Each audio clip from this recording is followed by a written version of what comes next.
Hey, this is Justin from Pax Financial, and I'm just talking about topics in decentralization, trying to bring the conversation that usually is very high level and about, speculation down to the bedrock of where the value is. And another topic I want to talk about is intellectual property rights and the management of intellectual property. So you've probably heard about NFTs or non-fungible tokens, and you're probably thinking, "What? I don't understand why people are trading pixel art on the internet or buying virtual land."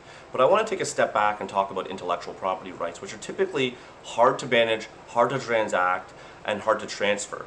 And that's actually what NFTs represent. So if you think about having a patent or writing a journal paper or being an academic, and you think about the barriers, as an academic who has now graduated, who still authors papers, one of the biggest barriers I have is that when I author something, I want to release it, but I also want that release and the timestamp and the asset and the rights that I would like to deliver to be wrapped up. And NFTs offer an answer to that. It's quite possible to take the patents, the formulae, and all the rights to update the approach and target markets and wrap them up as an NFT. And these little buckets then exist forever on the blockchain, meaning that even if my apartment blows up and my house blows up and there's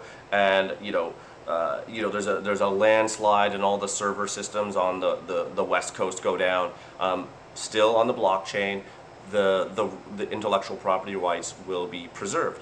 This is a very interesting and appealing alternative to having a law office somewhere downtown hold all your information that then you have to call and have it transferred somewhere else, et cetera, et cetera. Now you have a global public record that can be encrypted or not, that represents your rights related to some intellectual property. This is an area that really hasn't been talked about enough yet, but this idea of decentralized rights related to intellectual property will, in the coming few years, become extremely popular and the de facto standard for how we codify, structure, and transfer ownership of intellectual assets.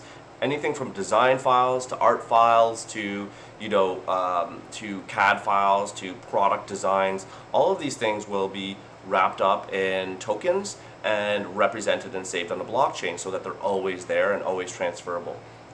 So anyway, that's just another way that decentralized tech helps people. And I hope if you have any questions, feel free to leave a comment.